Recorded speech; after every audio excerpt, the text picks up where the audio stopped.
നമ്മൾ കഴിഞ്ഞ 2 എപ്പിസോഡുകളിലായിട്ട് പരിശോധിച്ചുകൊണ്ടിരിക്കുന്നത് അൻസാരി സൂരിയുടെ ചില കുൽസിതങ്ങളാണ്. അപ്പോൾ അൻസാരി സൂരി നമ്മുടെ ജാൻവി ടീച്ചർക്ക്, എസൻസിൻ്റെ പ്രഭാഷകയായ ജാൻവി ടീച്ചർക്ക് പറഞ്ഞ മറുപടി, അതിലെ പല കോമഡികളും, അതിലെ തക്കിയ ഇല്ലോജിക്കലായിട്ടുള്ള ആർഗ്യുമെൻറ്റ്സ്, മറ്റ് ഒരുപാട് കാര്യങ്ങളാണ് നമ്മൾ പരിശോധിച്ചുകൊണ്ടിരിക്കുന്നത്. അപ്പോൾ അതിലെ ഒന്നാമത്തെ എപ്പിസോഡിൽ നമ്മൾ മുന്നോട്ട് വെച്ച കാര്യം എന്താണെന്ന് വെച്ച് കഴിഞ്ഞാൽ, പുള്ളി വെച്ചൊരു ക്ലെയിം കേട്ടിട്ട് നമുക്ക് മുന്നോട്ട് പോവാം. അപ്പൊ എന്റെ പ്രിയപ്പെട്ട മകൾ പറയും, അങ്ങനെ ഉപദ്രവിക്കുന്നവരും കൊല്ലുന്നവരും ഒക്കെ വിശ്വാസികളില്ലേ? വിശ്വാസികൾ ഒരാളും അതിനകത്തില്ല. വിശ്വാസയുടെ പേര് സ്വീകരിച്ചവർ, ഏതെങ്കിലും മതത്തിന്റെ പേര് സ്വീകരിച്ചവർ. അതിന്റെ ഉത്തരം നമ്മൾ ഒന്നാമത്തെ എപ്പിസോഡിൽ കൃത്യമായിട്ട് രേഖകൾ ഉദ്ധരിച്ചുകൊണ്ട് നമ്മൾ തെളിയിച്ചു. അതായത് മുഅ്മിനായിട്ട് കൊണ്ട് തന്നെ ഒരാൾക്ക്, മുഅ്മിനായിരുന്നുകൊണ്ട് തന്നെ ഒരാൾക്ക് തെറ്റ് ചെയ്യാം. അതുകൊണ്ട് അയാൾ കാഫറാകുന്നില്ല. കുഫറിന്റെ വാക്കുകളോ പ്രവൃത്തികളോ ഇല്ലാത്തിടത്തോളം, ശിർക്ക് ചെയ്യാത്തിടത്തോളം അദ്ദേഹത്തിന് മതഭ്രഷ്ട് വരുന്നില്ല. അതേസമയം ഈ കുഫറോ ശിർക്കോ ചെയ്തു കഴിഞ്ഞാൽ മതഭ്രഷ്ട് വന്ന് അയാൾ യഥാർത്ഥ പാപിയായിട്ട് മാറി. അതല്ലെങ്കിൽ അയാൾക്ക് പൊറുക്കപ്പെടാവുന്ന പാപം മാത്രമേ ഉള്ളൂ. ആ പാപം ചെയ്തതുകൊണ്ട് അയാൾ ഒരിക്കലും മതഭ്രഷ്ടനാവുന്നില്ല. മുഅ്മിനായിട്ടിരുന്നുകൊണ്ട് തന്നെ അയാൾക്ക് സുന്ദരമായിട്ട് പാപം ചെയ്യാം, പൊറുക്കലിനെ തേടുകയും ചെയ്യാം. രണ്ടാമത്തെ എപ്പിസോഡിൽ ആ പാപം അയാൾ ചെയ്തേ പറ്റൂ എന്നാണ് നമ്മൾ തെളിയിച്ചത്. അതായത് ഒരു നിർബന്ധ ബാധ്യതയാണ് മുസ്ലിമിന് പാപം ചെയ്യൽ. എന്നിട്ട് പാപം ചെയ്ത് പൊറുക്കലിനെ തേടണം. അങ്ങനെ പൊറുക്കലിനെ തേടുമ്പോൾ അള്ളാഹു പുറത്ത് കോംപ്ലിമെന്റ്സ് ആക്കി വിടും. അതാണ് നമ്മൾ രണ്ടാമത്തെ എപ്പിസോഡിൽ തെളിവ് സഹിതം, രേഖകൾ സഹിതം 45 മിനിറ്റ് എടുത്തിട്ട് നമ്മൾ വിശദമായിട്ട് എക്സ്പ്ലെയിൻ ചെയ്തത്. അതിന് ഇനിയും കുറേ കാര്യങ്ങളുണ്ട്. അതും കൂടെ പറഞ്ഞു കഴിഞ്ഞാൽ അത് 1.5 മണിക്കൂറിലേക്ക് നീണ്ടു പോകും. പക്ഷെ ഞാൻ 45 മിനിറ്റിൽ ഒതുക്കിയതാണ്. അപ്പം അതിന് വല്ല കൗണ്ടർ വന്നാൽ ബാക്കിയുള്ളതും കൂടെ നമുക്ക് എടുക്കാം. അപ്പം ഇതാണ് പറഞ്ഞത്. അപ്പോൾ ഷാഹുൽ ഹമീദ് പാലക്കാടായാലും അൻസാരി സുഹരി ആയാലും മുന്നോട്ട് വെച്ച യുക്തിവാദിക്ക് എന്ത് ധാർമ്മികത എന്നുള്ളത് അവിടെ തകർന്ന് തരിപ്പണായി കഴിഞ്ഞു. കാരണം വെച്ച് കഴിഞ്ഞാൽ യുക്തിവാദിക്ക് ധാർമ്മികത കീപ്പ് ചെയ്യാൻ പറ്റുള്ളൂ. ഈ വക മണ്ടത്തരങ്ങളും ഈ വക വർഗീയതയൊക്കെ തുളുമ്പുന്ന ഒരു മുസ്ലിം ആയാൽ അവന് രക്ഷയുണ്ടെന്നുള്ള രീതിയിലുള്ള വാദമാണ് ഇസ്ലാം മുന്നോട്ട് വെക്കുന്നത്. പാപം മസ്റ്റായിട്ട് ചെയ്യണം എന്നുള്ള വാദമാണ് ഇസ്ലാം മുന്നോട്ട് വെക്കുന്നത്. എന്നിട്ട് പൊറുക്കലിനെ തേടണം എന്നുള്ള വാദമാണ് മുന്നോട്ട് വെക്കുന്നത്. അത് രണ്ടാമത്തെ എപ്പിസോഡിൽ വിശദമായിട്ട് നമ്മൾ പറഞ്ഞത്, 45 മിനിറ്റ് എടുത്ത് പറഞ്ഞത് അക്കാര്യം. അപ്പോൾ അതും നമ്മൾ പറഞ്ഞു കഴിഞ്ഞ് ഇനി മൂന്നാമത്തെ എപ്പിസോഡിലേക്ക് കിടക്കുകയാണ്.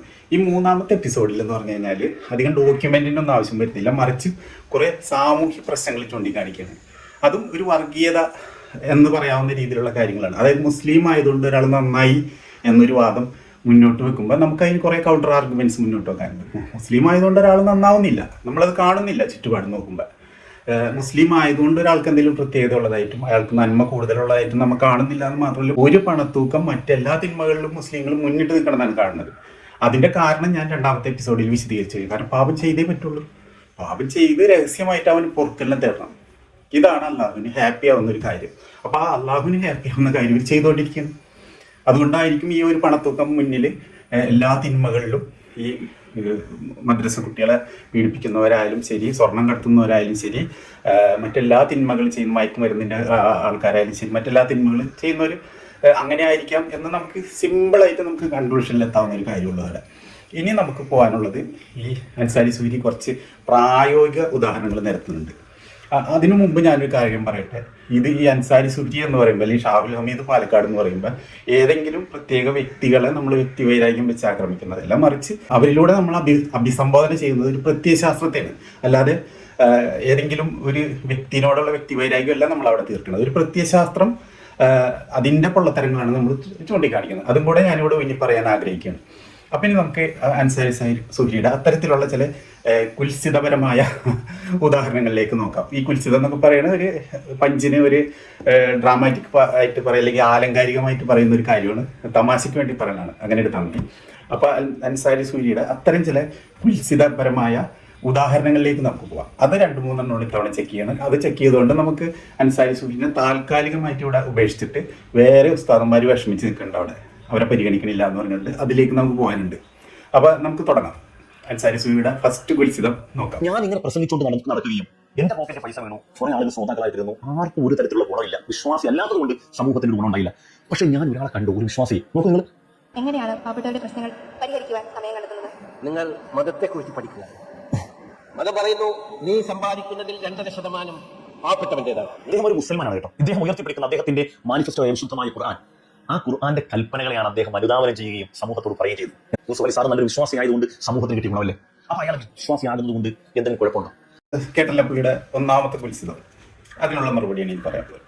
ഈ യൂസഫ് അലിയുടെ ഒരു വീഡിയോ ക്ലിപ്പിംഗ് കാണിച്ചതുകൊണ്ട് അദ്ദേഹം പറയണം, അതായത് യൂസഫ് അലി കുറേ ചാരിറ്റി പ്രവർത്തനങ്ങൾ ചെയ്യുന്നു, അതിനെക്കുറിച്ച് ഒരു കുട്ടി ചോദിക്കുന്നു പബ്ലിക് വേദിയിൽ. ഈ ചോദ്യമൊക്കെ സ്പോൺസേഡ് ആയിട്ടാണ് എനിക്ക് ഫീൽ ചെയ്തത്. ആ മുഴുവൻ ഇത് കണ്ടു കഴിഞ്ഞാൽ നമുക്ക് മനസ്സിലാവും. ആരൊക്കെ എഴുതി കൊടുത്തിട്ട് പറയുന്നത് പോലെയാണ് തന്നെ നമുക്ക് ഫീൽ ചെയ്യാം. അപ്പോൾ അതെന്തെങ്കിലും ആവട്ടെ, നമുക്ക് അതിലേക്കൊന്നും, അതല്ല നമ്മുടെ ഇവിടുത്തെ വിഷയം, സബ്ജക്റ്റ് അതല്ല. അപ്പോൾ യൂസഫ് അലി ഇങ്ങനെ ചാരിറ്റി ചെയ്യുന്നു. ഇതുപോലെ എത്രയോ പേര് ചാരിറ്റി ചെയ്യുന്നു, നോൺ മുസ്ലിംസ് ആയിട്ടുള്ള. ഇപ്പോൾ ഇൻ്റർനാഷണൽ ലെവലിൽ നോക്കി ഏറ്റവും കൂടുതൽ, അതായത് ബില്യൺ കണക്കിന് ചാരിറ്റി ചെയ്യുന്ന ആൾക്കാരാണ് ബിൽ ഗേറ്റ്സും വാറൻ ബഫറ്റും ഒക്കെ. അവർ വിശ്വാസികൾ പോലുമല്ല. ബിൽ ഗേറ്റ്സ് വിശ്വാസിയല്ല, വാറൻ ബഫറ്റ് വിശ്വാസിയല്ല, ക്രൈസ്തവ വിശ്വാസികൾ പോലുമല്ല. അവർ മുസ്ലിം അല്ലാന്ന് പ്രത്യേകം എടുത്ത് പറയേണ്ട ആവശ്യമില്ല, ക്രൈസ്തവ വിശ്വാസികൾ പോലുമല്ല. ഇനി കേരളത്തിലേക്ക് വന്ന രവി പിള്ള ചാരിറ്റി ചെയ്യുന്നുണ്ട്. പക്ഷെ ഇവരൊന്നും ഇത് ഏതെങ്കിലും ക്യാമറ വെച്ച് പിടിച്ചിട്ട് ഇതിനെ പ്രത്യേകിച്ചൊരു ഹൈപ്പ് കൊടുത്ത് അത് പ്രചരിപ്പിക്കുന്നില്ല, അത് എടുത്ത് പറയുന്നില്ല, അതിനെ മതമായിട്ട് കണക്ട് ചെയ്യുന്നില്ല. പക്ഷെ യൂസഫ് അലി അത് പലപ്പോഴും ഇതൊരു എക്സിബിറ്റ് ചെയ്യുന്നുണ്ട്, അതിനെ മതമായിട്ട് കണക്ട് ചെയ്യാറുണ്ട്. അത്ര മാത്രമേ ഇവിടെ വ്യത്യാസമുള്ളൂ. പക്ഷെ യൂസഫ് അലിയേക്കുള്ളൊക്കെ എത്രയോ ബില്യൺ കണക്കിനാണ് ബിൽ ഗേറ്റ്സും വാറൻ ബഫറ്റൊക്കെ ചെയ്യുന്നത്. അവർക്ക് സ്ഥിരമായിട്ട് ചാരിറ്റി ഓർഗനൈസേഷൻ വഴി കൃത്യമായി പ്ലാൻ ചെയ്ത് അവർ ആളുകളിലേക്ക് ഈ പണവും സൗകര്യങ്ങളും ചികിത്സാ സഹായങ്ങളും ഒക്കെ എത്തിക്കുന്നുണ്ട്. അപ്പോൾ അതോ ഇത് മുസ്ലിം ആയതിൻ്റെ പേരിൽ മാത്രമേ എങ്ങനെ ചെയ്യുള്ളൂ, അല്ലെങ്കിൽ മുസ്ലിം ആയാലേ എങ്ങനെ ചെയ്യുള്ളൂ എന്നുണ്ടെങ്കിലല്ലേ നമ്മൾ അതെടുത്ത് പറഞ്ഞിട്ട് കാര്യമുള്ളൂ. മറ്റു മതസ്ഥരും അല്ലെങ്കിൽ അവിശ്വാസികൾ പോലും ബില്യൺ കണക്കിന് ചാരിറ്റി ചെയ്യുന്ന ഈ ലോകത്ത് ചെയ്യുന്നുണ്ടെങ്കിൽ പിന്നെ അതും ഒരു മുസ്ലിം ആയതുകൊണ്ടാണ്, ഇസ്ലാം മതത്തിൽ അങ്ങനെ നിയമമുള്ളതുകൊണ്ടാണ് എന്ന് പറയുന്നതിൽ വല്ല അർത്ഥമുണ്ട്. അപ്പോൾ ഇത്തരത്തിലുള്ള പ്രവർത്തനങ്ങളും പുള്ളിയുടെ. അപ്പോൾ ഒരുപാട് പേര്, ഇപ്പോൾ കേരളത്തിൽ തന്നെ വേറൊരു മുസ്ലിമായിട്ട് തന്നെ വേറൊരാളും ഗൾഫാർ മുഹമ്മദ് അലി, ഗൾഫാർ, പ്രത്യേകിച്ചും ഗൾഫുകാർക്ക് അറിയാം, പ്രത്യേകിച്ച് ഒമാനികൾക്ക് അറിയാം, ഒരു വലിയ പണക്കാരനാണ് ഗൾഫാർ മുഹമ്മദ് അലി. പക്ഷെ അദ്ദേഹത്തിന് പലരും അറിയുക പോലുമില്ല, അദ്ദേഹത്തിൻ്റെ രൂപം പോലും ആർക്കും അറിഞ്ഞൂടാ. കാരണം അദ്ദേഹം കോടിക്കണക്കിന് ചാരിറ്റി ചെയ്യുന്ന ഒരാളാണ്, പക്ഷെ അതൊന്നും പബ്ലിക്കിലില്ല. പക്ഷെ യൂസഫ് അലിയുടെ വിസിബിൾ ആണെന്നുള്ളതാണ് പലപ്പോഴും. എന്നാൽ അതേസമയം ഇവരുടെയൊക്കെ പലപ്പോഴും എംപ്ലോയീസിൻ്റെ ഒക്കെ കാര്യം, പ്രത്യേകിച്ച് താഴേക്കിടയിലുള്ള എംപ്ലോയീസിൻ്റെ ഒക്കെ കാര്യം ആ എംപ്ലോയീസ് ആയിട്ട് സംസാരിച്ചാലേ മനസ്സിലാവുള്ളൂ. അതവിടെ നിൽക്കട്ടെ, എനിക്ക് അതിലേക്ക് ഞാൻ പോണില്ല. അപ്പോൾ ഇത്തരത്തിലുള്ള ഒരു മുസ്ലിം ആയതുകൊണ്ട് മാത്രമാണ് അങ്ങനെ സംഭവിക്കണമെന്നുണ്ടെങ്കിൽ നമ്മളത് ഒരു സ്ഥലത്ത് എടുത്ത് പറഞ്ഞിട്ട് കാര്യമുള്ളൂ. അല്ലാണ്ട് ഏതെങ്കിലും ഒരു റേഞ്ചിങ് ഫ്രം ദ കോണ്ടെക്സ്റ്റ് എന്ന് പറഞ്ഞ പോലെ ഏതെങ്കിലും പ്രത്യേക ഉദാഹരണങ്ങൾ എവിടെന്നെങ്കിലും പൊക്കിയെടുത്തുണ്ടെന്ന് അവതരിപ്പിച്ചിട്ട് ഇതാണ് ഇസ്ലാമിൻ്റെ നന്മ എന്ന് പറയുന്നത് തികച്ചും വർഗീയമായ ഒരു ആരോപണം മാത്രമാണ്. അപ്പോൾ മറ്റുള്ളവരൊന്നും അങ്ങനെ ചെയ്യാറില്ല എന്നൊരു ധ്വനി വരും. മുസ്ലിം ആയതുകൊണ്ട് യൂസഫ് അലി ചെയ്യുന്നു എന്നാൽ മറ്റുള്ളവരൊന്നും അത് ചെയ്യാറില്ല എന്നുള്ള ധ്വനി വരും. അങ്ങനെയല്ല. യൂസഫ് അലിയേക്കാൾ ഇത്തരം കാര്യങ്ങൾ ചെയ്യുന്നവരുണ്ട്. എല്ലാം കൊണ്ടും, ശരീരം കൊണ്ടായാലും മനസ്സുകൊണ്ടായാലും അതല്ലെങ്കിൽ സമ്പത്ത് കൊണ്ടായാലും ചെയ്യുന്നവരുണ്ട്. അതിന് ഉദാഹരണമാണ് ഞാൻ പറഞ്ഞത് ബിൽ ഗേറ്റ്സും വാറൻ ബഫറ്റും പോലുള്ള ആൾക്കാർ. അവർ ഒരു മതവിശ്വാസികളുമല്ല, മറിച്ച് അവർ അവിശ്വാസികളാണെന്ന് ഡിക്ലെയർഡ് അവിശ്വാസികളാണ് അവരൊക്കെ. അപ്പം അത്തരത്തിലുള്ള ഒരുപാട്. കേരളത്തിൽ രവി പിള്ള പല ചാരിറ്റി പ്രവർത്തനങ്ങളും ചെയ്യുന്നുണ്ട്. അദ്ദേഹത്തിൻ്റെ കാര്യങ്ങൾ ഇവിടെ വിസിബിൾ അല്ല. അപ്പം അതെടുത്ത് പറയുന്നതിൽ എന്താ അർത്ഥമുണ്ട്? ഇത്തരം കാര്യങ്ങൾ എടുത്ത് പറയുന്നതിൽ എന്താ അർത്ഥമുണ്ട്? ഇനി ഇവിടുത്തെ കാര്യം നിൽക്കട്ടെ. ഇവിടെ യൂസഫ് അലി ദാറുൽ കുഫറിയിലുള്ള ഒരു പൗരനാണ്, ഒരു മുസ്ലിം പൗരൻ മാത്രമാണ്. ഇവിടെ വേറെയും ഇഷ്ടംപോലെ മുസ്ലിങ്ങളുണ്ടല്ലോ, പണക്കാരും അല്ലാത്തവരുമായിട്ട്. അപ്പം ഇനി പറയാനുള്ളത് അള്ളാഹുവിൻ്റെ തറവാടിൻ്റെ പരിസരത്തുള്ള അറബികളായിട്ടുള്ള പ്രവാചകന്റെ ജനസിൽപ്പെട്ട അറബികളായിട്ടുള്ള ആളുകളുണ്ടല്ലോ അവിടെ. എത്ര തൊഴിൽ നിഷേധങ്ങൾ അല്ലെങ്കിൽ തൊഴിലിലെ അനീതികൾ, ശമ്പളം കൊടുക്കുന്നതിലെ അനീതികൾ, അവിടുത്തെ വീട്ടു ജോലിക്കാരുടെയൊക്കെ പ്രശ്നം എന്ന് പറഞ്ഞാൽ അതിദയനീയമാണ്. അന്താരാഷ്ട്ര മനുഷ്യാവകാശ കമ്മീഷനുകളുടെയൊക്കെ നിരന്തര വിമർശനത്തിന് വിധേയമാകുന്ന അതിഭീകരവും ക്രൂരവുമായ ഒരുപാട് പ്രശ്നങ്ങൾ. ഖദ്ദാമ എന്ന് പറഞ്ഞിട്ട് സിനിമ ഇറങ്ങിയത് പോലും അതിനെ ബേസ് ചെയ്താണ്. അത് കോമൺ ആയിട്ട് നടക്കുന്ന ഒരു കാര്യമാണ്. അത് ചിലപ്പോൾ അത്ര വിസിബിൾ ആയിട്ട് ആയിരിക്കില്ല. ചിലപ്പോൾ ആ നീതി നിഷേധം നടക്കണു സൈലന്റ് ആയിട്ടായിരിക്കും, വയലന്റ് ആയിട്ടായിരിക്കില്ല. ഖദ്ദാമ എന്ന് പറഞ്ഞ സിനിമയിൽ അത് വയലന്റ് ആയിട്ടാണ് നടക്കുന്നത്. അങ്ങനെ വയലന്റ് ആയിട്ടുള്ള ഒരു പക്ഷേ ന്യൂനപക്ഷമായിരിക്കും, പക്ഷെ സൈലന്റ് ആയിട്ട് നടക്കുന്നത് മെജോറിറ്റിയാണ്. വളരെ നല്ല രീതിയിൽ പോണത് ഒരു ന്യൂനപക്ഷം മാത്രമേ ഉള്ളൂ. അപ്പം ഇവിടെ ഈ പറഞ്ഞ ഖുർആനും ഇസ്ലാമും അള്ളാഹുവിൻ്റെ കലാമും ഒക്കെ ഉണ്ടായിട്ട് എന്തുകൊണ്ട് ആളുകൾക്ക് മെജോറിറ്റി ഈ നീതി പ്രവർത്തിക്കുന്നില്ല? ഇനി ഗൾഫ് രാജ്യങ്ങളിലേക്ക് നോക്ക്, അത് അള്ളാഹുവിൻ്റെ തറവാട്ടുകാരല്ലേ. എന്നിട്ട് അവിടെയൊക്കെ പ്രവാസികളായ മുസ്ലിങ്ങളോട് പോലും ചോദിച്ചു നോക്ക്, അവിടുത്തെ തൊഴിൽ നിയമങ്ങളാവട്ടെ എന്തോ ആവട്ടെ ഏറ്റവും ചൂഷണം ചെയ്യാൻ എളുപ്പത്തിനാണ് എല്ലാം നിർമ്മിച്ച് വെച്ചേക്കുന്നത്. ഇപ്പോൾ അവിടെ സപ്ലൈ കമ്പനികൾ എന്ന് പറഞ്ഞിട്ട് ഒരുപാട് കമ്പനികളുണ്ട്. അതിൽ തന്നെ ഒരു ന്യൂനപക്ഷം നീതിയോടുകൂടി ചെയ്യുന്നവരാണ്, ബഹുഭൂരിപക്ഷവും പ്രശ്നക്കാരാണ്. ഒരുപാട് പേരുടെ പൈസ ഇന്നും പെൻഡിങ്ങിൽ കിടക്കുകയും അവരുടെ പൈസ കിട്ടാതിരിക്കുകയും അവർക്ക് കിട്ടിയ പൈസ, അവർക്ക് ഗവൺമെൻറ്റിൽ നിന്നായാലും അല്ലെങ്കിൽ മറ്റ് പ്രൈവറ്റ് കമ്പനികളിൽ നിന്നായാലും അവർക്ക് കിട്ടിയ പൈസ പോലും ഈ തൊഴിലാളികളിൽ എത്തിച്ചാൽ തന്നെ ഭാഗികമായി എത്തിച്ചുകൊണ്ട് എന്നാൽ പക്ക വിശ്വാസികളായ മുസ്ലിം വിശ്വാസികളായ മാനേജ്മെൻറ്റ് തന്നെ എത്രയോ പേരെ കഷ്ടപ്പെടുത്തുന്നുണ്ട്. ഞാൻ ഖത്തറിലുണ്ടായ ഒരാളാണ്. ഞാൻ പോരുമ്പോൾ ഈ മെക്കാനിക്സ് എന്ന് പറഞ്ഞിട്ടൊരു ക്യാമ്പുണ്ട്, ഒരു വലിയ ക്യാമ്പ് ഖത്തറിലുള്ളവർക്ക് അറിയാം. അവിടെയൊക്കെ നിരന്തര സമരം, റോഡ് ബ്ലോക്ക് ചെയ്ത് തൊഴിലാളികൾ റോഡ് ബ്ലോക്ക് ചെയ്യുന്നു, പ്രശ്നം ഉണ്ടാക്കുന്നു, ഒരിക്കൽ ടയറൊക്കെ കൂട്ടിയിട്ട് റോഡിലിട്ട് കത്തിച്ചിട്ട് പോലീസ് ക്യാമ്പ് തന്നെ ഏർപ്പെടുത്തിയ ആ ഏരിയയിൽ. അപ്പോൾ അതിനെയൊക്കെ കർശനമായിട്ടാണ് അവിടുത്തെ പോലീസ് പലപ്പോഴും നേരിടുക. അപ്പോൾ ഇങ്ങനെയുള്ള ഒരുപാട് കാര്യങ്ങൾ അവിടെ നടക്കുന്നുണ്ട്. ഇത് നടക്കുന്നത് തൊഴിലാളികൾ എന്തെങ്കിലും പൈസ തട്ടിപ്പറിക്കാനോ കൊള്ളയടിക്കാനോ ഒന്നും വേണ്ടിയിട്ടല്ല. അവർ മാസങ്ങളോളായിട്ട് കഷ്ടപ്പെട്ട് പണിയെടുത്ത പൈസക്ക് വേണ്ടിയിട്ടാണ് അവർ ഇത് ചെയ്യണത്. എന്നിട്ട് അവർ ഒന്നുമില്ലാണ്ട് കയറിപ്പോണവരുണ്ട് ഇഷ്ടം പോലെ. അതുപോലെ തന്നെ ഒരുപാട് കമ്പനിയിൽ നിന്ന് വർഷങ്ങളോളം ജോലി ചെയ്തിട്ട് അതിൻ്റെ അരിയേഴ്സ് ഒന്നും കിട്ടാതെ കയറിപ്പോണവരുണ്ട്. കേസിനൊക്കെ പോയി കഴിഞ്ഞാൽ പിന്നെ അതിൻ്റെ പിന്നാലെ ഇങ്ങനെ നടക്കുകയും പുലിവാലൊക്കെ ആയിട്ട് ഒരു ന്യൂനപക്ഷം മാത്രമേ കേസിനൊക്കെ പോയിട്ട് അത് വാങ്ങുള്ളൂ. ഇങ്ങനെ കേസിന് പോയി അത് വാങ്ങിയവർ പിന്നെ തിരിച്ചങ്ങോട്ട് ചെന്ന് കഴിഞ്ഞാൽ ചതിയിൽപ്പെടുത്തുന്ന കമ്പനികൾ നടക്കുന്നുണ്ട്, കള്ളക്കേസൊക്കെ കൊടുത്തിട്ട്. അങ്ങനെ എന്തെല്ലാം നീതി നിഷേധങ്ങൾ നടത്തുന്നു. അപ്പോൾ അതൊക്കെ അവിടെ ഇട്ടിട്ട് ഒരു യൂസഫലിയുടെ പിന്നാലെ പോയിട്ട് എന്താ കാര്യം? അതുപോലെ തന്നെ ഈ ഗാർഹിക ജോലിക്കാരുടെ കാര്യം, അതായത് വീട്ടു വേലക്കാരികളുടെയും ഡ്രൈവർമാരെയൊക്കെ കാര്യം, അവർ ബഹുദയനീയമാണ്. അത്തരം ആളുകളെ കണ്ട് നേരിട്ട് സംസാരിച്ചാൽ അനുസരിച്ച് മനസ്സിലാവും എന്താണ് അവിടെ സംഭവിച്ചുകൊണ്ടിരിക്കുന്നത് എന്നുള്ള കാര്യം. അപ്പോൾ ഇതൊക്കെ അവിടെ കിടക്കുകയാണ്. അപ്പോൾ ഈ ഖുർആനും ഈ അള്ളാഹും ഈ മുത്തുനബിയും അതുപോലുള്ള അവർ മുന്നോട്ട് വെച്ചൊന്ന് മനോഹരമായ നിയമം മുന്നോട്ട് വെച്ചൊന്ന് നിങ്ങൾ പറഞ്ഞിട്ട് ഇതൊന്നും അവിടെ പ്രയോജനം ചെയ്യണില്ലല്ലോ. ഇനി അതവിടെ നിൽക്കട്ടെ. ഞാനും നവാസ് ചാനയും കൂടെ കുറച്ച് വർഷങ്ങൾക്ക് മുമ്പ് നാസ്തികതയും വിശ്വാസവും എന്ന് പറഞ്ഞ ഒരു ഗ്രൂപ്പിൽ ധാർമ്മികതയെക്കുറിച്ചൊരു ചർച്ച നടന്നു. അപ്പോൾ സ്വാഭാവികമായിട്ട് ഈ ഇസ്ലാമിക ധാർമ്മികത 3 രീതിയിൽ തകർക്കാം എന്ന് പറഞ്ഞുകൊണ്ട് ഞാൻ 3 കാര്യങ്ങൾ അവതരിപ്പിച്ചിരുന്നു. അതിൽ 2 അവിടെ നിൽക്കട്ടെ. 3ാമത്തെ കാര്യം എന്താണെന്ന് വെച്ച് കഴിഞ്ഞാൽ, ഈ നമ്മളിപ്പോൾ കേരളത്തിൽ തന്നെ ഗവൺമെൻറ് ഓഫീസുകളിലേക്ക് പോകാം. അപ്പോൾ അവിടെ പോയി കഴിഞ്ഞാൽ മുസ്ലിങ്ങളായ ഉദ്യോഗസ്ഥരെ അവിടെ കാണാം. ആണും പെണ്ണുമായിട്ട് ഉദ്യോഗസ്ഥരെ കാണാം. പെണ്ണുങ്ങളെ പെട്ടെന്ന് കണ്ടാൽ തിരിച്ചറിയാം, ഒരു തട്ടമൊക്കെ ഇടണം അതിൻ്റെ പേരിൽ.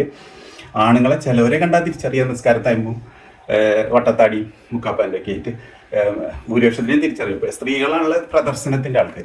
അപ്പം സ്ത്രീകളെ പെട്ടെന്ന് കണ്ടാൽ തിരിച്ചറിയാം. അല്ലാത്തൊരു പേര് കൊണ്ട് ഏതാണ്ട് മോർ ദാൻ 90% ആൾക്കാരെ നമുക്ക് തിരിച്ചറിയാം.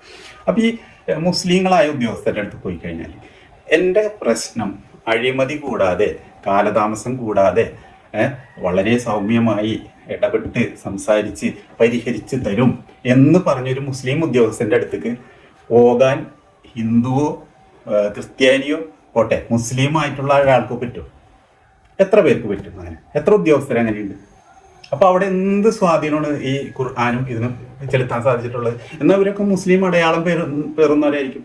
ചിലർക്ക് നിസ്കാരത്താഴുമ്പുണ്ടാവും, ചിലർക്ക് മറ്റേ പർദ്ദ ഉണ്ടാവും, ഹാഫ് പർദ്ദയെങ്കിലും ഉണ്ടാവും, അങ്ങനെയുള്ള കാര്യങ്ങളുണ്ടാവും. മുസ്ലിം പേരുണ്ടാവും. വിശ്വാസികളുമായിരിക്കും, വെറും ജസ്റ്റും യുക്തിവാദികളെയും പിന്നെ എന്തെങ്കിലാവട്ടെ വിശ്വാസികളായിരിക്കും ബഹുഭൂരിപക്ഷം പേര് സ്വാഭാവികമായിട്ട്.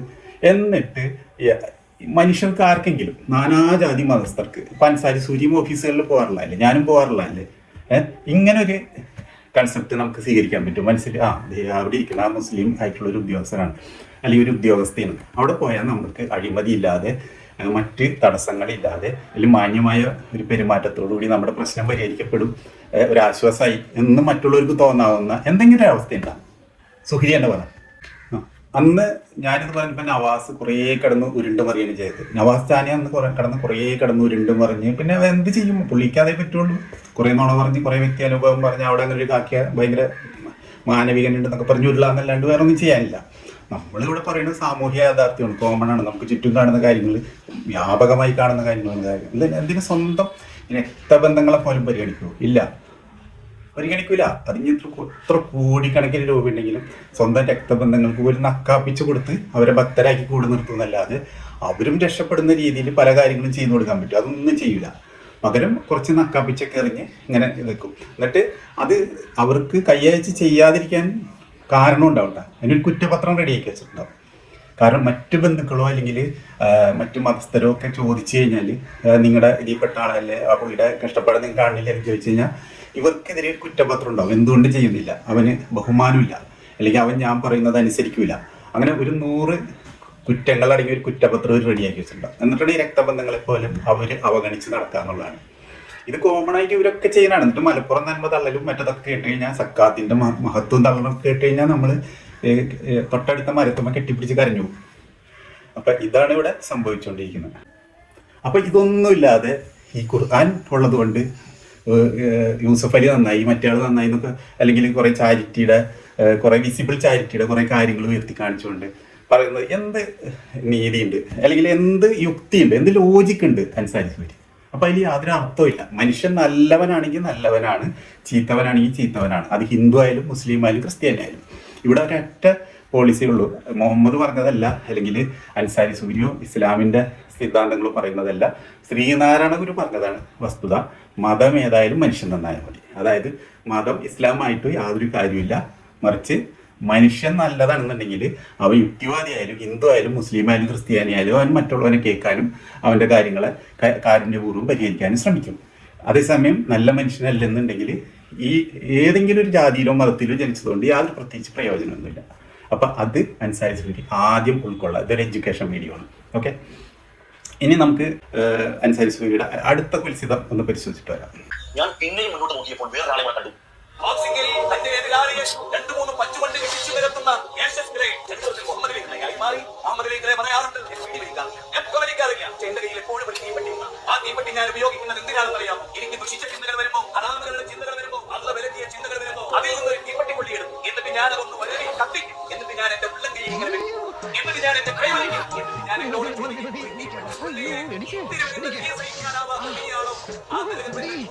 ഒരൊറ്റ പഞ്ചിന് എതിരാളികളെ അടിച്ചു. ഒരു വിശ്വാസം അദ്ദേഹത്തിന്റെ ഉള്ളിൽ തീർത്ത പരിവർത്തനം കൊണ്ട് ഈയൊരു പോലെ വിളക്കുന്നു. അപ്പൊ ആദ്യം തന്നെ നമുക്ക് വേറെ അൻസാരി സൂരി പ്ലേ ചെയ്ത ഈ വീഡിയോയിൽ അതിലെ ശബ്ദം, അത് മുജാഹിദ് ബാലുശ്ശേരിയുടെ വീഡിയോ ആണ് എടുത്തേക്കുന്നത്. മുജാഹിദ് ബാലുശ്ശേരി എന്ന് പറഞ്ഞു കഴിഞ്ഞാൽ നമുക്കറിയാം ഒരു തീവ്ര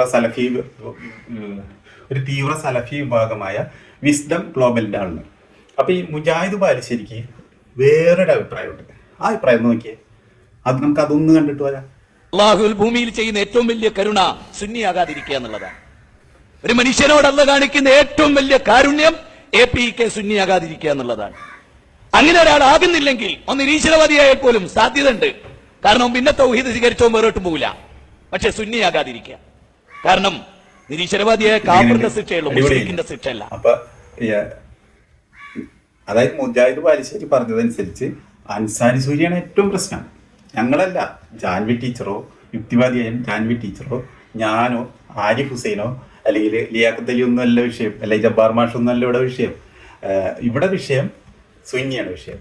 അതായത് അല്ല ഒരു മനുഷ്യനോട് അല്ല ചെയ്യാവുന്ന ഏറ്റവും വലിയ കാരുണ്യം സുന്നിയായി ജനിപ്പിക്കാതിരിക്കുക എന്നുള്ളതാണ്.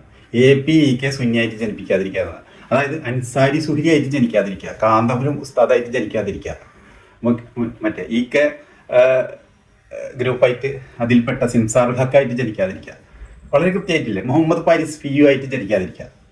വളരെ ക്ലിയർ ആയിട്ട് പുള്ളി പറഞ്ഞു, ഒരു യാതൊരു സംശയത്തിനിടയില്ലാത്ത രീതിയിൽ പറഞ്ഞത്. അപ്പോൾ ആരാണ് പാപി, കൂടുതൽ പാപി? അൻസാരി സൂരിയാണ്. വളരെ വ്യക്തമായിട്ട് പറഞ്ഞു കഴിഞ്ഞ് പുള്ളി പറയുന്നത് ഇസ്ലാമിക അടിത്തറയിൽ നിന്നുകൊണ്ടാണ്, അല്ലാണ്ട് ഏതെങ്കിലും യുക്തിവാദികളുടെ വേദിയിൽ നിന്നിട്ടോ അതുപോലുള്ള കാര്യങ്ങളിലല്ല. ഈ സംസാരിക്കുന്നത് ഒരു BJP കാരനല്ല. ഓക്കെ, ഒരു ഇസ്ലാമിക പണ്ഡിതനാണ്. കേരളത്തിലെ അറിയപ്പെടുന്ന ഒരു ഇസ്ലാമിക പണ്ഡിതനും പ്രഭാഷകനാണ് ഈ പറയണത്. അൻസാരി സുഹരിയായിട്ട് ജനിക്കാതിരിക്കലാണ് അള്ളാഹ് ഒരു മനുഷ്യനോട് ചെയ്യാവുന്ന ഏറ്റവും വലിയ കാരുണ്യം എന്ന് പറയുന്നത്. അപ്പൊ എങ്ങനെയുണ്ട് അൻസാരി സുഹരി? ഇഷ്ടപ്പെട്ട? ഇനി നിങ്ങൾക്ക് സലഫികളോടുള്ള അഭിപ്രായം എന്താണ്? ഇത് തന്നെയാണ് നിങ്ങൾക്കും അഭിപ്രായം. അതായത് ഈ സലഫികളോട് സലാം പറയരുത്, സലഫികൾക്ക് അയൽവക്കത്ത് പട്ടിണി അടക്കുന്നവൻ സലഫിയാണെന്നുണ്ടെങ്കിൽ അവന് വെള്ളം കൊടുക്കരുത്. മനസ്സിലായില്ലേ? ഇതുപോലുള്ള കാര്യങ്ങളാണ്. ബന്ധവിച്ഛേദനം നിങ്ങളുടെ ആളുകൾ ഇറക്കിയ പുസ്തകമാണ് തർക്കുൽ മുവാലാത്ത്, ബന്ധവിച്ഛേദനം. ഈ പുസ്തകം നിങ്ങളുടെ ആളുകൾ ഇറക്കിയാണ്, സുന്നികൾ ഇറക്കിയാണ്. എന്താണ് ഈ തർക്കുൽ മുവാലാത്തിന്റെ അർത്ഥം? ബന്ധവിച്ഛേദനം എന്ന് ഉദ്ദേശിക്കുന്നത് എന്താണ്? സലഫികളോട് ബന്ധവിച്ഛേദനം. അതായത് ബിദ്അത്ത് ചെയ്യുന്ന സലഫികളോടുള്ള ബന്ധവിച്ഛേദനമാണ് അത് വിശദീകരിക്കുന്നത്. അല്ലാണ്ട് ഒരു ഹിന്ദുവായിട്ടോ ക്രിസ്ത്യാനിയായിട്ടോ യുക്തിവാദിയായിട്ടോ ബന്ധവിച്ഛേദനം നടത്തേണ്ട കാര്യമല്ല. സലഫികളോട്, ബിദ്അത്തുകാരായ സലഫികളോട് ബന്ധവിച്ഛേദനം നടത്തേണ്ട കാര്യമാണ്. മുസ്ലിമായി നിന്നിട്ടും ബിദ്അത്തുകാരായി ജീവിക്കുന്ന വഴിപിഴച്ച ആളുകളോടുള്ള ബന്ധവിച്ഛേദനം, അത് സലഫികളെയാണ് അവർ ഉദ്ദേശിച്ചിരിക്കുന്നത്. കൃത്യമായിട്ട് അതിൽ എക്സ്പ്ലെയിൻ ചെയ്യുന്നുണ്ട്. എൻ്റെ കയ്യിലുണ്ട് ആ പുസ്തകം. അപ്പം എന്തായി അൻസാരി സുഹരി ഉസ്താദ്, ശശികല ടീച്ചർ പറഞ്ഞ കാര്യം, ഒരു പ്രവാചകൻ, ഒരു കിതാബ്, ഒരു ദൈവം. അപ്പോൾ ചോദിക്കും 1.25 ലക്ഷം പ്രവാചകന്മാരുണ്ടല്ലോ. രണ്ടാംകിട പ്രവാചകന്മാരാണ് ബാക്കിയുള്ള പ്രവാചകന്മാർ. അൾട്ടിമേറ്റ് പ്രവാചകൻ മുഹമ്മദാണ്. കാരണം മുഹമ്മദ് ആകെ ലോക കാരണമുത്തൊളിയാണ്. മറ്റു പ്രവാചകന്മാരൊക്കെ അതിൻ്റെ ഇടയിൽ വന്ന ചില വേലക്കാർ മാത്രമാണ്. മുഹമ്മദ് അതല്ല. മുഹമ്മദിനെ വളരെ ഭയങ്കരമായിട്ടൊരു പ്രോസസ്സിലൂടെ ഉണ്ടാക്കിയാണ്. അതിനുവേണ്ടി ഒരു എപ്പിസോഡ് ഞാൻ നീക്കി വെക്കുന്നുണ്ട്. മുഹമ്മദിനെ അള്ളാഹു പഠിച്ച രീതി, അത് പ്രത്യേകം നമ്മൾ ആ പ്രോസസ്സൊക്കെ ഒന്ന് അറിഞ്ഞിരിക്കുന്നത് നല്ലതാണ്. അത് അറിഞ്ഞാലേ ഈ മുഹമ്മദിൻ്റെ പ്രാധാന്യം കൃത്യമായിട്ട് മനസ്സിലാവുള്ളൂ. സ്വർഗത്തിലെ മാസ്റ്റർ കിതാബിൽ നിന്ന് കോപ്പിയെടുത്ത് ഭൂമിയിലേക്ക് കെട്ടിയിറക്കിയ ഒരേ ഒരു കിതാബ്, ഒരേ ഒരു ദൈവം, ഒരേ ഒരു അന്ത്യപ്രവാചകൻ, അൾട്ടിമേറ്റ് അന്ത്യപ്രവാചകൻ. അപ്പം ഇത്രയും കാര്യങ്ങൾ ഉണ്ടായിട്ടാണ് ഈ പ്രശ്നം മുഴുവൻ ഇവിടെ സംഭവിക്കുന്നത് എന്നുണ്ടെങ്കിൽ ഒന്ന് ആലോചിച്ച് നോക്ക്. എന്നിട്ട് ഇവർക്ക് തന്നെ പരസ്പരം ഇത് വിശ്വസിപ്പിക്കാൻ പറ്റുന്നില്ല. ഉദാഹരണത്തിന് ജിന്നുകളെ കൊണ്ട് പുറഞ്ചൊറിയിപ്പിച്ചു കഴിഞ്ഞാൽ അത് ശിർക്കാവോ ഇല്ലേ എന്ന കാര്യത്തിൽ തന്നെ പരസ്പരം മുജാഹിദുകൾ തമ്മിൽ പരസ്പരം തർക്കം. അത് പരസ്പരം ബോധ്യപ്പെടുത്താൻ രണ്ടു കൂട്ടർക്കും പറ്റുന്നില്ല. ഇനി സുന്നികളും മുജാഹിദുകളും തമ്മിലുള്ള തർക്കം അതിനി ഒരു കാലത്തും ഇനി ലോകാവസാനത്തിൻ്റെ അന്ന് ആ വെടി പൊട്ടുന്നവര് തുടരും. അത് അപ്പോൾ ഇത് അവസാനിക്കില്ല. എന്നിട്ട് പിന്നെ യുക്തിവാദികളെ പഠിപ്പിക്കാൻ നടക്കും, മറ്റു മതങ്ങളെ പഠിപ്പിക്കാൻ നടക്കും. എന്തൊരു കോമഡി ഒന്നൊന്ന് ആലോചിച്ച് നോക്കിയേ. അപ്പം ഇതൊക്കെയാണ് ഇവരുടെ മൊറാലിറ്റി, ഇതൊക്കെയാണ് ഇവരുടെ മോഡസ് ഓപ്പറാൻഡി എന്നൊക്കെ പറയുന്നത്. ഭയങ്കര തമാശ, മൊത്തം തമാശയും. ഇത് പറഞ്ഞു കഴിഞ്ഞാൽ കോമഡിയുടെ ഒരു 5 കളിക്കണം. എവിടെ എത്തും ഇങ്ങനെ പറഞ്ഞു പോയി കഴിഞ്ഞ് കഴിഞ്ഞാൽ. ഇനി രണ്ടാമത്തെ കാര്യം, ഇദ്ദേഹം ഈ കയ്യിൻ്റെ ഉള്ളരടി തീപ്പെട്ടി വലിച്ചു വെക്കണമെന്നൊക്കെ എവിടെ പറഞ്ഞത് എനിക്ക് അറിഞ്ഞൂടാ, ഞാൻ കേട്ടിട്ടില്ല. ഇനിയിപ്പോൾ എവിടെയെങ്കിലും പറഞ്ഞിട്ടുണ്ടാവായിരിക്കും. ഞാനതിൽ തർക്കിക്കാനും നിൽക്കണില്ല, എന്തെങ്കിലും ആയിക്കോട്ടെ. ഇതൊക്കെ എന്തിനു വേണ്ടി ചെയ്യേണ്ട വല്ല കാര്യമുണ്ടോ? മനുഷ്യൻ അങ്ങോട്ട് നന്നായ പോരെ, അല്ലാണ്ട് ഇതിന് തീപ്പെട്ടി കൊള്ളി കുറച്ച് കത്തിച്ചു വെക്കേണ്ട കാര്യം എന്താണ്? അങ്ങനെ കത്തിച്ചിട്ട് വരും. പിന്നെ രണ്ടാമത്തത് കാര്യം എന്ന് പറഞ്ഞാൽ ഇസ്ലാമിനെ കുറിച്ച് ഒരു പക്ഷേ ആൾക്ക് അറിയായിട്ടായിരിക്കും.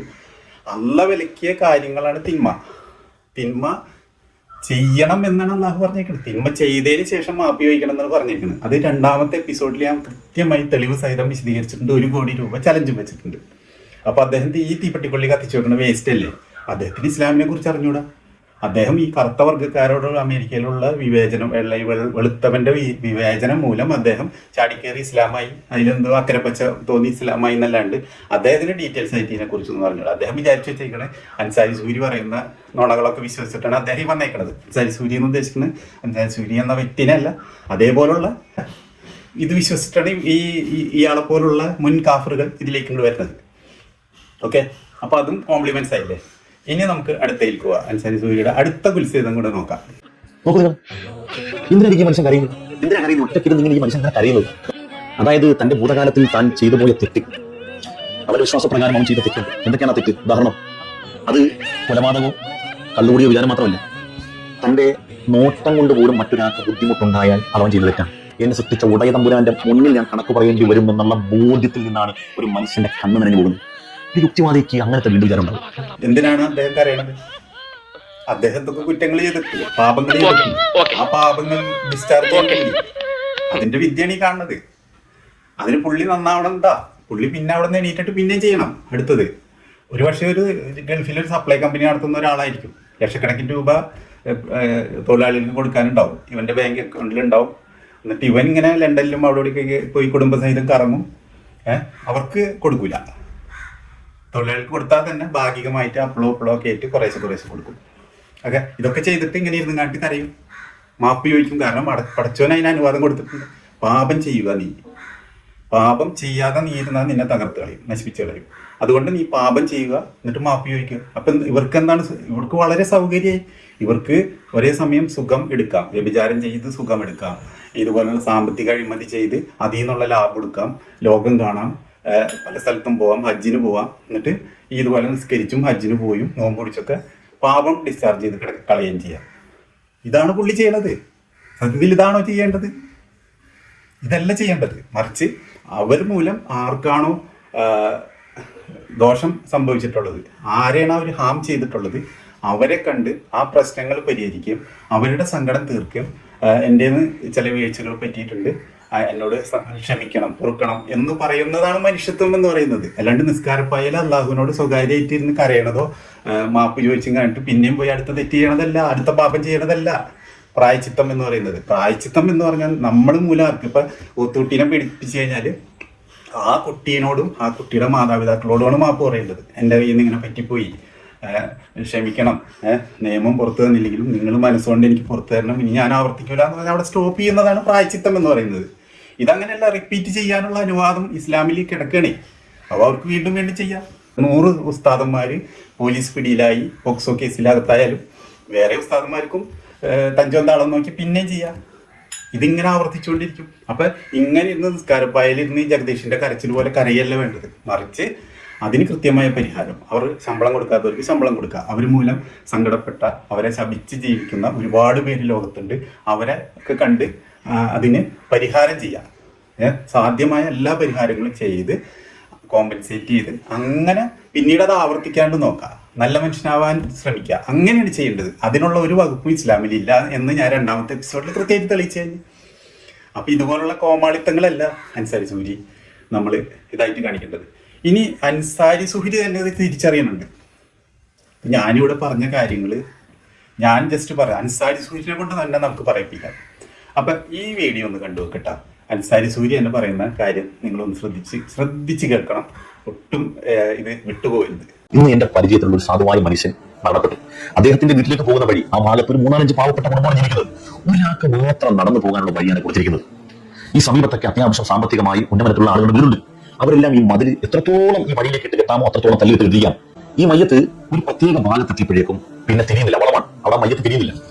ഒരുപാട് പണിപ്പെട്ട ഒരു 10-15 മിനിറ്റ് എടുത്ത ശേഷം അവസാനം ഈ മതിലിന്റെ മുകളിലൂടെയാണ് ഈ മയ്യത്ത് അവിടെ കുടുങ്ങിപ്പോയി. മതിലിന്റെ മുകളിലൂടെയാണ് മയ്യത്തിനെ ഒക്കെ ഉയർത്തിയത്. ഈ കുടുങ്ങിയ സ്ഥലമുണ്ടല്ലോ, ഏറ്റവും അധികം ഈ വഴിയിലേക്ക് തള്ളിയ മതിൽ ഇടിഞ്ഞുപോയ സ്ഥലം, ആ വളവിലുള്ളവന്റെ വീട് ഞാൻ നിരീക്ഷിക്കുമ്പോൾ നമ്മൾ ആലങ്കാരികമായിട്ട് പറയുമല്ലോ, ഒരു ഫുട്ബോൾ കളിക്കാനുള്ള സ്ഥലമുണ്ടെന്ന് പറയില്ല എന്ന് പറയുന്നത് പോലെ 2 വലിയ ലോറി കിടക്കുന്ന വീടാണ്. ഒരുപാട് സ്ഥലത്ത് ഇല്ലായ്മക്കാർ താമസിക്കുന്ന സ്ഥലത്ത് വൈകിട്ട് 1 ഇഞ്ച് ഭൂമി വിട്ടു കൊടുക്കില്ല. എന്നാൽ ഈ മനുഷ്യനാരും നിസ്കാരവും നോമ്പും ഹജ്ജും ഇബ്രാഹിമും ഇല്ലാത്തവരൊന്നുമല്ല, എല്ലാ ഉള്ളവന്മാർ തന്നെ. ദീനൊന്നും ഒരു കുറവില്ല, പക്ഷേ വിട്ടുവീഴ്ചക്ക് അവിടെ തയ്യാറല്ല. ഇപ്പൊ ഞാൻ പറഞ്ഞ കാര്യം അൻസാരി സുഹരി കറക്റ്റ് നിങ്ങൾക്ക് പറഞ്ഞു തന്നില്ലേ? ശ്രീനാരായണ ഗുരു പറഞ്ഞത് എന്തായി? കറക്റ്റ് അല്ലേ? മുഹമ്മദ് പറഞ്ഞത് എന്തായി? വേസ്റ്റ് ആയില്ലേ? ഖുർആൻ പറഞ്ഞത് എന്തായി? വേസ്റ്റ് ആയില്ലേ? പറഞ്ഞു എന്ന് ക്ലെയിം ചെയ്യണേട്ടാ. മുഹമ്മദ് പറഞ്ഞു, ഖുർആൻ പറഞ്ഞു, നന്മ പറഞ്ഞു എന്ന് ക്ലെയിം ചെയ്യണം. പക്ഷെ മുഹമ്മദ് പറഞ്ഞ് പാപം ചെയ്യാൻ പറഞ്ഞിട്ടുണ്ട്, പാപം ചെയ്തില്ലെങ്കിൽ നശിപ്പിച്ച് കളയുമെന്ന് പറഞ്ഞിട്ടുണ്ട്, പാപം ചെയ്യാൻ നിർബന്ധത ബാധ്യതയാക്കിയിട്ടുണ്ട്, അതവിടെ ഉണ്ട്. പക്ഷെ ഇവര് സോഫിസ്റ്റിക്കേറ്റഡ് ആയിട്ട് തക്കിയെടുത്ത് ഇപ്പൊ അവതരിപ്പിക്കുന്ന പുരോഗമന ഇസ്ലാമിന്റെ മുഖമാണ് ഞാനിപ്പോൾ ഈ വലിച്ചു തീർന്നത്. അപ്പോൾ അതനുസരിച്ച് അതും ഒക്കെ വേസ്റ്റ് ആയില്ലേ? എന്നിട്ട് ശ്രീനാരായണ ഗുരു പറഞ്ഞ കാര്യം ഓക്കെ ആയി. അതായത് മുസ്ലിം ആയതുകൊണ്ട് ഇപ്പോൾ ഇവിടെ എന്തെങ്കിലും കാര്യമുണ്ടോ? ആ 2 ലോറി കിടക്കുന്ന ഫുട്ബോൾ പോലെ ഗ്രൗണ്ടുള്ള, എന്നിട്ടും പാവപ്പെട്ടവന്മാരുടെ വീട്ടിലേക്ക് മുസ്ലിങ്ങളായ പാവപ്പെട്ടവന്മാരുടെ, മറ്റേ കാഫറുകളാണെങ്കിൽ പോട്ടെ, നമുക്കവിടെ ഇവിടെ ഒരു ഇളവ് കൊടുക്കാം. മുസ്ലിങ്ങളായ പാവപ്പെട്ടവരുടെ വീട്ടിലേക്ക് പോവാൻ കഷ്ടി ഒരാൾക്ക് പോകാവുന്ന വഴി കൊടുത്ത ആളുകൾ ഹജ്ജിന് പോവും. എന്നിട്ട് ഈ പാപമൊക്കെ ഡിസ്ചാർജ് ചെയ്യും. അവരിങ്ങനെ പാപം ഡിസ്ചാർജ് ചെയ്തുകൊണ്ടിരിക്കും. അവർക്ക് വർഷം ഹജ്ജിന് പോവാണെങ്കിൽ അങ്ങനെ അവർ ജീവിക്കും. പിന്നെ അവർ നിസ്കരിക്കും, പാപമോചനം തേടും. അപ്പൊ ഇത് കണ്ടിന്യൂ ആയിട്ട് തുടർന്നുകൊണ്ടിരിക്കും. അപ്പൊ ഇത് അൻസാരി സൂര്യ തന്നെ പറഞ്ഞില്ലേ? ഇപ്പൊ എന്തായി? നേരത്തെ യൂസഫ് അലിനെ കൂട്ടി പിടിച്ചതിന്റെ എന്തായി? അതൊക്കെ വെറുതെ വേസ്റ്റ് ആയില്ലേ? ആ സംസാരിച്ചതൊക്കെ വേസ്റ്റ് ആയില്ലേ? നിസ്കാരപ്പായലിരുന്ന് കരഞ്ഞത് എന്തായി? വേസ്റ്റ് ആയില്ലേ? എനിക്ക് തോന്നുന്നു ആ വീട്ടിലെ പയ്യനായിരിക്കും നിസ്കാരപ്പായലിരുന്ന് കരയുന്നത്. ആ 2 ലോറി ഇടുന്ന ഫുട്ബോൾ ഗ്രൗണ്ട് പോലുള്ള വീട്ടിലെ പയ്യനായിരിക്കും ചിലപ്പോൾ ആ നിസ്കാരപ്പായലിരുന്ന് കരയുന്നത്. അങ്ങനെ അവന് പാവം ഡിസ്ചാർജ് ആയിട്ട് അവൻ എനിക്ക് പോകും. വഴി അവിടെ ഇങ്ങനെ തന്നെ കിടക്കും, ഇടുങ്ങി തന്നെ കിടക്കും. ഇത് ഞാൻ നേരത്തെ പറഞ്ഞ നവാസ്ഥാനായിട്ടുള്ള ഇതിൽ പറഞ്ഞ വേറൊരു ഉദാഹരണമുണ്ട്. അതായത് 2 ഹാജിയാക്കന്മാർ. ഓക്കെ, 2 ഹാജിയാക്കന്മാരെ കഥ ഞാൻ പറഞ്ഞു. അതിലൊന്നെന്താണെന്ന് വെച്ച് കഴിഞ്ഞാൽ ഒരു വലിയ ഭീകരനായ ഹാജിയായിരുന്നു, കോടീശ്വരൻ, പടുകോടീശ്വരനായ ഒരു ഹാജിയായിരുന്നു. മുൻപിൽ വിശാലമായ പറമ്പുകളൊക്കെ, കണ്ണത്താ ദൂരത്തോടുള്ള പറമ്പുകളൊക്കെ ആയിട്ട് ഇങ്ങനെ കിടക്കണം. അതിൻ്റെ പിന്നിലായിട്ട് ഒരു പാവപ്പെട്ട ഒരു ഹാജിയായിരുന്നു. ഇയാൾ അരപ്പട്ടിണിക്കാരനാണ്. ഓക്കെ, ഒരു കൊച്ചു വീട്, ആൾക്ക് പെൺമക്കളുണ്ട്, ഒക്കെ ഉണ്ട്. കാരണം ഇവർ കുറേ മക്കളെ ഉണ്ടാക്കുന്ന കാര്യത്തിൽ വിദഗ്ധരായിരിക്കുമല്ല, ദാരിദ്ര്യമാണെങ്കിലും. അപ്പോൾ പക്ഷെ അവിടെ ഒരാൾ പുറത്തുനിന്ന് വന്നിട്ട് പെട്ടെന്ന് ഒരാൾ കല്യാണം കഴിക്കില്ല. ഒരു പക്ഷേ ഇയാൾക്കൊരു ആവറേജ് കഴിവുണ്ടെങ്കിൽ പോലും അവിടെ വന്ന ഒരാൾ ആ പെണ്ണിനെ കല്യാണം കഴിക്കില്ല. കാരണം ആ വീട്ടിലേക്ക് പോകാൻ ഒരു മര്യാദക്ക് ഒരു വഴി പോലും ഇല്ലാന്ന് ഈ വരുന്ന ചെറുക്കന്മാരുടെ കാരണന്മാർ പറയും. മുസ്ലിങ്ങളായ നിസ്കരിക്കുന്ന നോമ്പ് കുടിക്കുന്ന യുക്തിവാദികളെ ചീത്ത പറയുന്ന കാരണന്മാർ പറയും, നിന്റെ ബന്ധു വീട്ടിലേക്ക് പോകാൻ മര്യാദക്ക് ഒരു വഴിയില്ല, നീ വേറെ വല്ലതും നോക്കടാന്ന് പറയും. ബ്രോക്കറെ ഓടിക്കും. നിങ്ങൾ ഈ ഇതിലൊക്കെയാണോ എൻ്റെ മോനെ കൊണ്ടുവന്ന് കൊടുക്കണമെന്ന് ചോദിക്കും. ഒരു ബൈക്ക് പോണ വഴിയുള്ളൊരു വീട്ടിലേക്കാണോ കൊണ്ടുപോകണമെന്ന് ചോദിച്ചാൽ ഒരുമാതിരി പേരൊന്നും പോകില്ല. പിന്നെ അത്രയും ആവശ്യതയുള്ള ആൾക്കാർ, ആ പെണ്ണ് കിട്ടാൻ ബുദ്ധിമുട്ടുള്ള ആൾക്കാരൊക്കെ വരുള്ളൂ. ഓക്കെ, അപ്പൊ എൻ്റെ ചോദ്യം ഇതായിരുന്നത്, ഈ വലിയ ഹാജര് അയാൾ വിചാരിച്ചു കഴിഞ്ഞാൽ അയാൾക്ക് വിശാലമായ ഫുട്ബോൾ കളിക്കാനല്ല, 10 ഫുട്ബോൾ കളിക്കാനുള്ള ഗ്രൗണ്ട് ഉണ്ടാക്കാനും ഉള്ളതിലും കൂടുതൽ. അപ്പൊ അത് കൂടുതലുണ്ടെങ്കിൽ പല ആൾക്കാരെ പേരിലാക്കി ഇടുമ്പോൾ ഇഷ്ടം പോലെ ഭൂമി ഇങ്ങനെ കിടക്കും. അപ്പൊ അയാൾ വിചാരിച്ചു കഴിഞ്ഞാൽ ഇവരെ വീട്ടിലേക്ക് ലോറി പോകുന്ന ഒരു വഴി കൊടുക്കാവുന്നതുള്ളൂ. കൊടുക്കുമോ? ഇതായിരുന്നു എൻ്റെ ചോദ്യം. ഒരു കാരണവശാലും കൊടുക്കില്ല. ഇതായിരുന്നു എൻ്റെ തന്നെ ഉത്തരം. ഓക്കെ, അപ്പൊ അതാണ് ഇപ്പൊ അൻസാരി സൂരി വന്ന് ഒപ്പിട്ട് തന്നത് എനിക്ക്. ശരിയല്ലേ? അൻസാരി സൂരി വേറെയും കൂടുതലായിട്ട് അതിൽ പറയുന്നുണ്ട്. ഞാനത് അൻസാരി സൂരിയുടെ വോയിസിന് ഒരുപാട് ലെങ്തി വോയിസ് എടുക്കണ്ടെന്ന് വെച്ചിട്ട് കട്ട് ചെയ്തെടുത്താണ്. അപ്പൊ ഇതാണ് അൻസാരി സൂരി. മതം ഏതായാലും മനുഷ്യൻ തന്നാണ്. ശ്രീനാരായണ ഗുരു മുഹമ്മദ് പറഞ്ഞതല്ല, ശ്രീനാരായണ ഗുരു പറഞ്ഞതാണ് ശരിയായ മാനവികത. മതം ഏതായാലും മനുഷ്യൻ നന്നായാൽ മതി. ശ്രീനാരായണ ഗുരു പറഞ്ഞത് അൾട്രാ സെക്കുലർ ആയിട്ടുള്ള സ്റ്റേറ്റ്മെന്റ് ആണ്. ഏതെങ്കിലും മതത്തിന്റെ സ്റ്റേറ്റ്മെന്റ് അല്ല, ഇസ്ലാമിന്റെ സ്റ്റേറ്റ്മെന്റ് ഒരിക്കലും അല്ല. മുസ്ലിം ആയതുകൊണ്ട് ഒട്ടും കാര്യമില്ല. ഹിന്ദു ആണെങ്കിൽ പിന്നെയും എനിക്ക് തോന്നുന്നു കുറച്ചും കൂടെ റിലാക്സ് ഉണ്ടാവും എനിക്ക് തോന്നുന്നു. മുസ്ലിം ആയതുകൊണ്ട് ഒട്ടും കാര്യമില്ല എന്നാണ് ഞാനിവിടെ സ്ഥാപിക്കാൻ ശ്രമിക്കുന്നത്. അപ്പോൾ മനുഷ്യൻ നന്നാവേണ്ടി യാതൊരു കാര്യമില്ല. അതിപ്പോൾ എനിക്ക് അൻസാരി സുഹരി ഒപ്പിട്ട് തന്ന കാഴ്ചയാണ് നിങ്ങൾ കണ്ടത്. സുഹരിക്ക് ഉള്ളിൽ മൂടി വെച്ചിട്ടുണ്ട്. ഉള്ളിൽ രാഹുലേട്ടൻ എന്നൊക്കെ പറഞ്ഞ് രാഹുൽ ഈശ്വരനെയൊക്കെ പൊക്കിയടിക്കും. പക്ഷെ ഉള്ളിൽ മൂടി വെച്ചിട്ടുണ്ട് ഈ കാഫറുകളിലൊന്നും തലയിൽ വെളിച്ചില്ല എന്നുള്ളത്. അപ്പോൾ അതിൻ്റെ ഒരു തെളിവും കൂടെ നോക്കാം. കാരണം ഈ മതമാണ് ഇവിടുത്തെ വിഷയം പ്രധാനമായിട്ട്. പക്ഷെ മതമല്ല വിഷയം എന്നുള്ള നിലക്ക് സോഫിസ്റ്റിക്കേറ്റഡ് ആയിട്ട് തക്കിയെടുത്ത് അവതരിപ്പിക്കുകയാണ് അൻസാരി സുഹരി ചെയ്യുന്നത്. അപ്പോൾ ആ കാര്യം നമുക്ക് ഒന്ന് പരിശോധിച്ചിട്ട് ഇത് ഒന്ന് മുന്നോട്ട് പോവാം. നമ്മൾ ഏതെങ്കിലും വാക്ക് പ്രവർത്തി കൊണ്ട് ഇസ്ലാമിന്റെ പുറത്തുള്ളവർക്ക് വെളിച്ചം പോട്ടെ, അത് പോട്ടെ. ഇസ്ലാമിന്റെ പുറത്തുള്ളവർക്ക് വെളിച്ചം പോട്ടെ, അത് പോട്ടെ. ഇസ്ലാമിന്റെ അകത്തുള്ള എത്ര പേരുടെ വെളിച്ചം കെട്ടണം നമ്മൾ ചിന്തിക്കുക. എത്ര പേരുടെ വാക്കുകൊണ്ട് എത്ര മനുഷ്യന്മാരുടെ വെളിച്ചം കിട്ടുമോ? അതായത് ഇസ്ലാമിന്റെ പുറത്തുള്ളവർക്ക് വെളിച്ചം കിട്ടിയിട്ടില്ല. ഇസ്ലാം വിശ്വസിച്ചാലേ വെളിച്ചുള്ളൂ. അതാണ് പുള്ളി പറഞ്ഞത്. അത് പുള്ളി അറിയാണ്ട് വന്നുപോയതാണ്. സംസാരത്തിന്റെ ഇടയിൽ പുള്ളി അത് ശ്രദ്ധിക്കാറുണ്ട് ഇങ്ങനെയൊന്നും വരാതിരിക്കാൻ. അതായത് ഹിന്ദു മതത്തിന് ഒന്നും ഒരു കുറ്റം വരാതിരിക്കാൻ. ഏറ്റവും വലിയ പാപം ചെയ്ത് ശിർക്ക് ചെയ്യുന്ന ഹിന്ദു മതക്കാരൻ എന്നുള്ള കാര്യം സംശയമില്ല. അതിലും താഴെയാണ് ക്രിസ്ത്യാനികൾ, അതിലും താഴെയാണ് ജൂതന്മാരെന്നൊക്കെ ഉള്ളതാണ് മുസ്ലിമിന്റെ കൺസെപ്റ്റ്.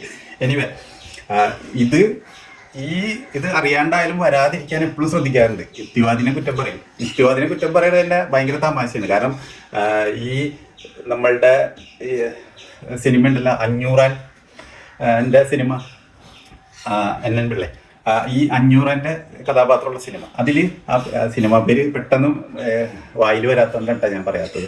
അപ്പോൾ അതിൽ ഇന്നസെന്റ് പോയി കണ്ടിട്ട് KPSC എഴുതിയിട്ട് രഹസ്യമായിട്ട്, അതായത് 500 മക്കളൊന്നും വിവാഹം കഴിച്ചിട്ടില്ല. അതാണ് 500 മക്കളുടെ ശക്തി ആ നാട്ടിൽ.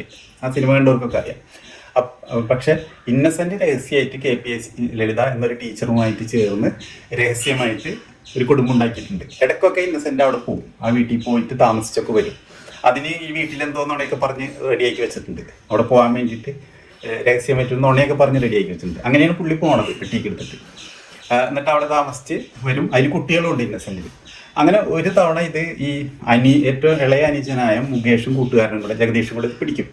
മുകേഷ് ആണ് ഇളയ അനുജൻ, മുകേഷിന്റെ കൂട്ടുകാരനാണ് ജഗദീഷ്, ഇളയ അനുജന്റെ കൂട്ടുകാരൻ. ഇവർ രണ്ടുപേരും ചേർന്ന് ഇത് അൺവീൽ ചെയ്യും, ഇത് പിടിക്കും. അവിടെ നേരിട്ട് പോയി പറയും. ഇതിൻ്റെ ഇടയിൽ ജഗദീഷ് തിരുമണ്ടത്തരമുള്ള ഒരു കഥാപാത്രമാണ്, ഒരു മുസ്ലിം കഥാപാത്രമായിട്ടാണ് അവതരിപ്പിക്കും. അങ്ങനെ ജഗദീഷ് എന്തെന്ന് വെച്ചത് രഹസ്യമായിട്ട് പറഞ്ഞ് ഇത് 500 അറിയും. 500 അവിടെ നിന്ന് പുറപ്പെടും, കാറെടുത്ത് ബാക്കി മക്കളുമായിട്ട് പുറപ്പെടും. ഇവിടെ വന്നിട്ട് ഇവരെല്ലാവരും കൂടെ രക്ഷപ്പെടുന്നതിന് മുമ്പ് 500 അവിടെ എത്തും. അവിടെ എത്തിക്കഴിഞ്ഞിട്ട് 500 ചോദ്യം ചെയ്യും. ചോദ്യം ചെയ്തിട്ട് ഞാൻ ഇയാളൊന്നും അറിയില്ല, ഞാൻ ഏത് ബലരാമൻ, ഞാനൊരു ബലരാമനും അല്ല, അതല്ല ഇതല്ല എന്നൊക്കെ പറഞ്ഞ് ഇന്നസെന്റ് കുറേ അഭിനയിക്കാൻ നോക്കുമ്പോൾ 500 ഒറ്റടി കൊടുക്കും. ഒറ്റടി കൊടുത്തിട്ട് നീ 500 മോനല്ലെങ്കിൽ അല്ലെങ്കിൽ ബലരാമൻ അല്ലെങ്കിൽ തിരിച്ചടിക്കടാന്ന് പറയും. ഞാൻ നിന്റെ അച്ഛനല്ലെങ്കിൽ നീ എന്നെ തിരിച്ചടിക്കടാന്ന് പറയും.